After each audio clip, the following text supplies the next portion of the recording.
is Wink Tracks the Tropics, powered by the Weather Authority.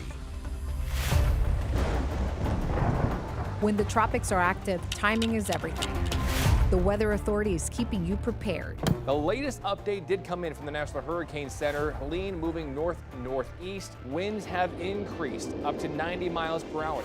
Keeping you informed. It's now 170 miles northwest of us, and as we had mentioned, this is a major Cat 4 hurricane. This is going to have major landfall implications. Southwest Florida has seen its fair share of storms in the past few years. We are leaving immediately after this because it is not safe. You're starting to see some of these debris, sticks flying up and out, and it's one of the reasons why Sanibel is evacuated. It clearly is not safe out here. But our slice of paradise has bounced back in ways we'd never expect. It was tough. We had each other, and that's a good thing. I wouldn't have made it without Marianne. We're gonna make it, though. We're gonna make it. Wink News has been there with you every step of the way, and that won't change. Yes, we avoid the worst part of the storm, but the wind field's growing and the pressures are deepening. We're going to feel more of that influence on the back end with the surge. From forecast cones to important safety reminders, the Weather Authority has you covered. You're watching Wink Tracks the Tropics. What's up, everybody? Welcome to Wink Tracks the Tropics. I'm Wink's Weather Authority, Val Simpson, and there's a lot going on right now. Imelda just turned into a post-tropical system, and we also have two other areas that we're watching right now in the tropics. So a lot to get to. We have our panel with us today, but before we bring our panel, you know how I like to start these streaming episodes. Let's punch in the question of the day, and this is what I want you to answer for us today. If you had to name the next storm, what fun name would you pick? Let's have fun with this one today, guys. I'm going to be watching and looking for your answers on YouTube. Remember, this is an interactive platform, so you get to interact with us in real time. And we want to hear from you. Let us know where you're watching us from today. Happy Thursday, everybody. Let's punch in our panel of Mets. Hi, guys. Hey, Val. How you doing? Good. I'm ready for the weekend. Me too. Yeah, so are we. Guys, give me your answer to the question of the day. What kind of fun name would you pick if you had to? I'd probably put my name. You're telling me they don't have that one yet? Yeah, what? How could they not think of that? No, I don't know. I do love feel Oceana. Hopefully it'd be like a Gabrielle or something that like just goes in the middle of nowhere, you know? Yeah. I wouldn't really want to hear, like I feel bad for all the people named Ian, honestly. I know. You don't want your name attached to No. any devastating storm. I totally get that. But you have a very original name. I love your name. I love Thank the you. story about your name, which we'll talk about it one day. Yes. Josh, what would you pick? You know, I don't have an original name, but you know what's crazy? there might be, okay? But as far as I know, I don't think there's been a Josh on the list. Has there been a Joshua? Or a Joshua. I don't think so. No. I might have to go back and check, but Yeah. certainly not in recent memory. So, I mean, Yeah. you got to think that name's going to pop up there at some point, right? Yeah, I think there was a Valerie last year, or the year Yes. before Oh, that. yeah. You remember that on the list? Yeah, good stuff. So I guess that is that. All right, guys, let's get into the review because initially when we started this episode, I told you about these two other areas that we're watching and now how Imelda is post-tropical, so nothing to worry about there. Let's do a quick overview right now so that you can see where these areas that we're watching are located. I'm going to punch them in right now into the system, and here you have them on your screen. So post-tropical Imelda, it's moving really quickly and headed northeast, as you can see, east-northeast. And then we have the two other areas that we're watching. One is a tropical wave, potential tropical wave. It has a 20% chance of development, and then we have an area of low pressure that has a 10% chance of development right there.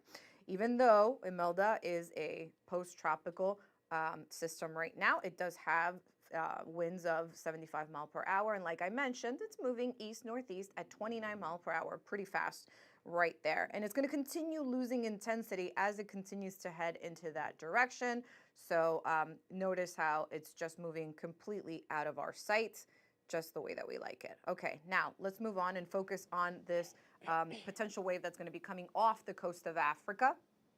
It's going to interact with another disturbance in the Atlantic, and it might have some we might see some slow development in the next week or so, but there's plenty of time to watch this area. Where you see that yellow blob, that's where we could see the development happen. That's not necessarily highlighting where it's located. It hasn't even come off the coast of Africa just yet. But like I said, we're going to continue watching it because it has right now a 20% chance for the next 7 days and a 20% chance for the next 48 hours. But obviously all the attention, especially for us here in Florida, is in the other yellow blob closer to home. This is located closer to South Florida, close to the Bahamas, and we could potentially see a area of low pressure forming. And there's a couple of things that we can contribute this to. One of them is some leftover moisture, believe it or not, from Imelda, and the other one is breezy conditions. We're seeing that right now because of gradient winds. And with that being said, I want to go ahead and bring my panel up on here because, guys, I want to talk about this. These are some of the ingredients that we're seeing for this potential area. So, Josh, can you explain to us what is gradient winds? Yeah, of course I can, Val. We've got a handy-dandy graphic to go along with it. So while you pop that up, I'll just kind of explain that, yes, our area of low pressure that is parked near the Bahamas is going to play into this. Now, take this graphic back to the top because there are not only just one area of low pressure, there's also an area of high pressure. That's going to be further off to our north on the eastern seaboard. Now, what happens is when you get two different areas of pressure like this, the winds in between them are actually moving the same direction because the high pressure has winds rotating clockwise around it and the low pressure has winds rotating counterclockwise. So all of a sudden, you get the winds that meet up in the middle, they move the same direction, and they are a little bit stronger because they're working together. We call that a gradient wind. And that's exactly what we have across much of the state of Florida, including us here in Southwest Florida. You'll feel it this afternoon. You'll probably feel it even more on Friday. And then once we get to Saturday, that's what you're seeing right there. That area of low pressure is pretty much going to be right on top of us. At that point, you're not going to feel much of that breeze, but low pressure systems do help to bring a little bit of lift in the atmosphere. More lift means better chances for showers and storms. That's why we have pretty decent rain chances in the forecast for this weekend. So it's kind of interesting to see how all of these play together, but it also goes to show that that area of low pressure that the National Hurricane Center is watching is very unlikely to become an organized tropical system while it moves over us. I think it has the slimmest chance, maybe by the time it exits and makes its way back into the warm waters of the Gulf.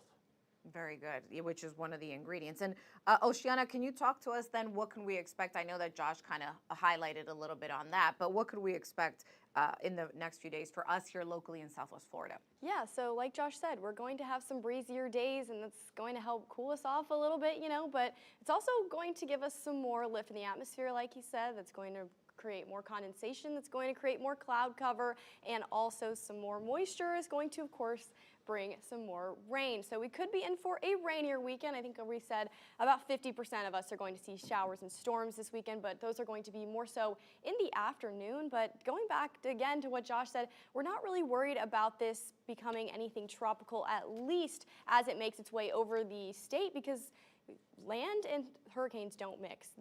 Hurricanes don't gain a lot of any energy from going across the state. We did have one that kind of picked up some energy from the Everglades, but this is really not going to be one of those scenarios because, as you can see, it's really falling apart. It's not even anything developed. It's just a broad area of low pressure. It's not even a very big area of low pressure just yet. And once it gets off the coast, then they could see that 10, 20, 30% chance of becoming something tropical. But again, very slim. So we're all good with this one. It's just probably going to be like another weekend, just a little bit more of a breeze. Awesome. So based on the two new areas that we're tracking, which one has the higher chance of development? Obviously, we've been talking about it. So this one is it. Yeah. So looking long range, the one that's further away probably has the higher chance, actually definitely has the higher chance of becoming an organized tropical system.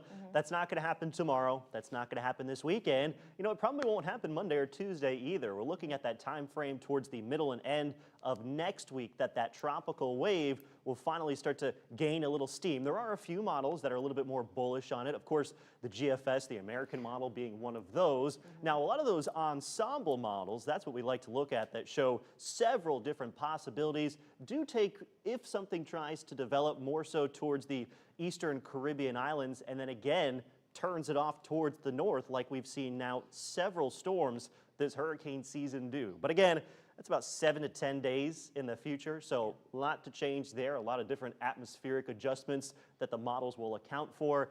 But in terms of what do you need to know for our area, this is just another one of those tropical waves that we'll be watching. This doesn't pose any threat to us at this time. Yeah, you said it, Val, earlier. It hasn't even come off the coast of Africa yet. It is still, like, there's not even an X on there.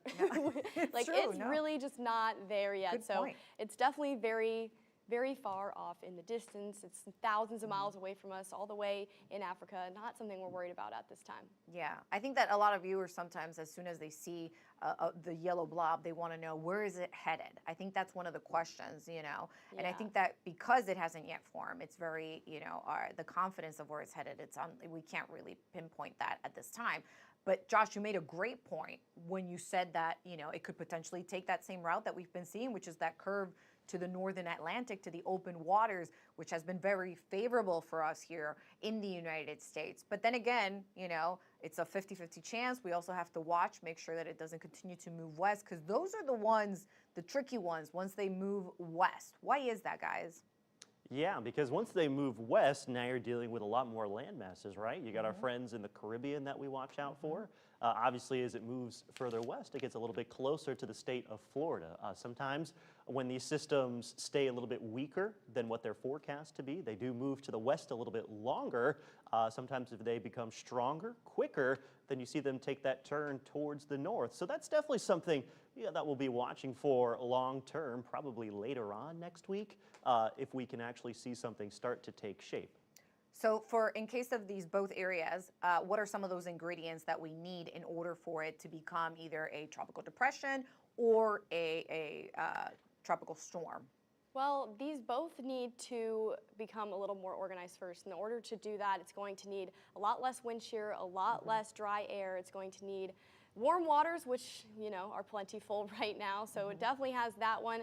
But, you know, we're entering frontal season, and that's a big thing to think about. We've got fronts coming in as we head into October. We're fully in fall now. We've also got a lot of upper level troughs. I talked about that yesterday, how those things are the things that could really just tear these apart. And especially with that one closer to home, we're really not concerned about with that one just because of how it is going to be moving over a landmass. And that's really not going to help it out at all, the landmass being the state of Florida, as it is just a disorganized area of low pressure. It's really nothing, just a bunch of rain, not going to be any concern. So we're not really worried about anything at this time, like I said. Guys, if anything does form, what is the next name on the list? Jerry. It is Jerry, yeah, like Tom and Jerry. Yeah, that's my first thought. And let's just say, I know that the likelihood of the one closer to Florida is very low for development. But what if it does? What would be the name for that one? Karen. I think that's right. J-K-L. Yeah, Karen. Yeah, Jerry that and one. Karen. Okay, that's got a good name. No, I think that there's a big, everybody is like, nope, we don't want a Karen. That would be, definitely not a Karen. Guys, if you're watching and tuning in, I want to know, what would you name your next hurricane? Let's have fun with this one. Give me a name that you would like to see on the list. And also, just a reminder, we're here live. We're answering your questions. This is an interactive platform. We can answer your questions in real time with Josh and Oceana. We also have some segments coming up. I know Oceana has some really great hurricane tips today. She's going to teach you how to know how long your electricity has been out for in case or post-hurricane, the aftermath of a hurricane. And then, Josh, I know that you have your Weather Watcher Spotlight for today, and you're actually doing something a little bit different. You're going to be answering some questions, I understand. Yeah, absolutely. We're really excited for this. You know, when you sign up as a weather watcher, one of the things that you'll input is a question that you have for, it says Chief Meteorologist Matt Devitt and the rest of the Wink Weather team. That's cool because you can think of any question you've ever thought of weather-wise, you send it in, and now what we're starting to do, we're going through those questions and we're answering them for you. So I am looking forward to that one coming up here in just a few minutes. Guys, I have a question coming in right now. I'm going to read this off to you. This is coming from Facebook, and it's from Ann. Ann K. She says, are water temperatures lower than average for this time of year? The answer to that is no, especially not here in the Gulf and Caribbean. They are running a little bit warmer than average. Again, that's been a trend of the past several years. Yeah. But here's another thing to consider. You know, we haven't had any tropical storms, hurricanes, mainly in the Caribbean and Gulf. So we really haven't had anything to decrease those water temperatures, to suck up the energy out of the ocean. So, I mean, the Gulf, the Caribbean, it's been heating up like a bathtub for now the past 4 months, and it's just been kind of sitting there. We kind of look at something called ocean heat content, which not only measures the temperature, but also how far deep those warm waters stretch down to. And in the Gulf and Caribbean right now, it's super warm, and not only at the surface, but several feet down as well. So if a tropical system were to be moving throughout the Gulf or the Caribbean, it has pretty much endless energy to use. Okay, so obviously that's something that we are mindful of, especially in the month of October when you see more of those homegrown systems. But again, the good news is right now, for at least the next 7-10 days or so, not much activity going on close to home.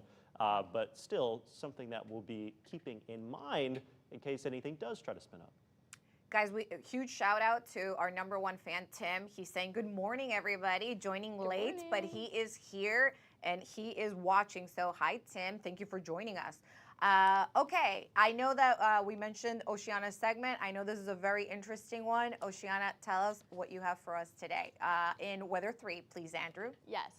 Josh thinks that this is a little bit of an outdated technique, but I want you all to comment how you would know how long your power was out, because maybe there's something I'm missing, but this is called the quarter test, and it's actually something that could be very useful, and I don't think a lot of people know about this, and this is a cute, handy-dandy graphic for you. So if you're expecting a power outage like we would if we were expecting a hurricane or a tropical storm or something, this is what you're gonna do. You're gonna fill up a cup with a bunch of ice, and you're gonna put a quarter on the top, and you're gonna stick it in your freezer. Now after the power, so this is more so like if you evacuate or if you go somewhere else, you wanna know how long your power was out. You should technically empty your fridge before you do that anyways. This kind of maybe help you out as far as your food, if it's spoiled or not. So when you come back to your house and you open your freezer and you see what's left with the quarter in the cup, if the quarter is still on the very top, that means the power either wasn't out at all or it wasn't out for long at all, because that means the ice didn't really melt at all. And then there's another, if the quarter is at the very bottom, then yeah, you're gonna wanna throw out everything in your freezer and your fridge, because that's just a bad sign that your power was out for a significant amount of time. Don't wanna risk eating any spoiled food. And then if the quarter is somewhere in the middle of the ice, so let's say it's like melts a little bit and then it refreezes, then the freezer might be safe, but the freshness of your fridge is iffy. So that one's kind of your call. If the quarter's somewhere in the middle, that means that your power did go out. It did go out for a good amount of time, enough to melt some of the ice. So this is just a really quick and easy, it's very easy, you can do it. Like, Josh, this is something that anyone could just, why not? Just put a quarter in a cup of ice, throw it in the freezer. Why not? I mean, it's a good experiment too. You should honestly do it as an experiment, you know? Unplug your fridge and freezer for a while, Oceana. Go ahead and put that quarter in. Well, then I'm going to spoil all my food. let me know what happens. I'm good. I don't want to Exactly. We won't have a power outage to actually have to go through this, you guys. So no, but it is it's a good trick. I like it because, you know, a lot of us, you know, you can kind of go online. If you have a power supply company, you know, whether it's FPL or a different company, they kind of tell you how long your power has been out for. But hey, here's the catch. You know, maybe you don't have access to that. You know, the quarter trick is what is reliable. I like it. I'm a big fan. This is really, if you guys think that this is a great tip, let us know. Have you tried it? Has it worked for you? Let us know. I'd love to know if anyone has tried it. Because again, I lived in Florida my whole life. It doesn't have to be a quarter either. It could be something else. Have you tried it, Oceana? You've been through a couple storms down here, right? I have. No, and you know what? I really wish that I did during Irma, because we lost power. Did you eat bad food? No, I threw out everything out of my fridge. But if the quarter was in the middle, then you wouldn't have had to. Then I wouldn't have had to throw anything out of the fridge. Guys, I'm going to interrupt because we have a question coming in. This question is from Facebook, and it's from Diana Rawlings. She says, good morning. What exactly is high pressure, and how and why does it form? Who wants to take that? Oh, that's a good question. You want me to take it, Oceana? Sure. Okay. Low pressure is actually more fun to explain how that forms. High pressure is simply this. Sometimes you have high pressure at the surface, sometimes you have it in the upper levels of the atmosphere. This one is pretty much a surface high, all right? So the way a high pressure system is created, you have more air pressing downwards, all right? And that in turn increases the pressure. That's why we call it a high, right? And sometimes you'll have upper level highs. Those create heat domes. And when you have high pressure tens of thousands of feet above your head, it presses down on all of the atmosphere below it. It heats it up. When you have a surface high pressure, what it does is it prevents that air to lift, right? Because it's kind of pressing down on it. Therefore, if you're ever under an area of high pressure, you're likely not going to see much rain. You'll see more so favorable weather conditions, clearer skies, less cloud cover, versus an area of low pressure, which again, more so is the air being allowed to rise. Therefore, when you have rising air, you start to see more rain and more clouds as well. So that's kind of the duality of the situation that we have there. And there are some real nerdy, sciencey things that happen in the upper levels of the atmosphere that determine which way these high pressures spin and which way these low pressures spin. You can almost think of it like a toilet bowl, kind of. But for the basic part of it, yeah, that's what high pressure is. It's just more air, therefore it's denser, it's compressing high pressure, like pressing down. That's a good explanation. And also, when we have high pressure, it keeps our conditions on the drier side. We see nicer weather with it. The opposite of when we're seeing a low pressure around us. Guys, we have some comments coming in. These are from YouTube. Tim is saying that he actually heard a lot of people do this with the quarter. So there you go. Thank you, Oceana, Tim. great tip. Okay, good. Let's see. Here it says, we learned quick. Okay, so Tim is saying, we learned quick, lost 450 worth of meat during Irma. Oh. And a generator for Ian keeps the fridge running. Okay, so I guess that they got a generator, he means, for Ian to keep the refrigerator going, which is a great idea because, yeah, once you go through it, you know, we learn from our mistakes and having gone through these storms. So very good there. I hope that, yeah, generators. Do you guys have generators? I don't, but my grandparents, there's always one member of my family that has had one in the past. So we kind of all just, the thing with hurricanes with my family is we all end up in the same house together for like the whole week, or in one room where we have the generator connected to the AC in that room. So it's like chaos, but it is always like a bonding moment. But during Irma, my neighborhood didn't have water for 7 to 10 days. We had all sorts of pipe bursts and there was boil water notices. That was terrible because then we all had to shower. We had to drive to my grandparents' house to shower. Like it was chaos to not have water. I know a lot of times people do not lose their water, but that was something I wouldn't wish on anyone. To me, that's brushing like your teeth and everything. 10 times worse than losing AC. It was. Because like being hot and sweaty in your own home is awful, trust me. But when you have no water, to cool down, it gets to you really quick. It did. That did happen during Ian for us, and that was I was like, no water, and we're on city water, so that was strange to have to go through that. But yeah, you look for other ways. So a quick story.